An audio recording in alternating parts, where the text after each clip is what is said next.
আপনাকে কি করে ভালো না বাসি ইয়া রাসূলুল্লাহ।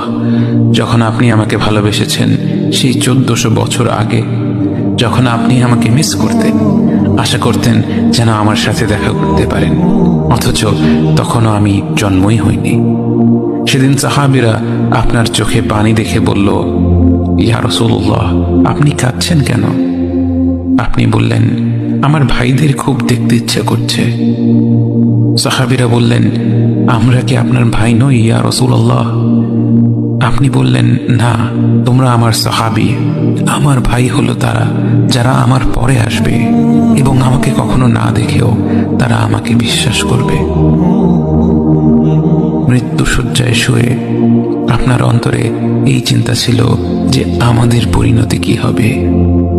উম্মতি উম্মতি বলতে বলতে আপনি আপনার রবের নিকট ফিরে গিয়েছেন।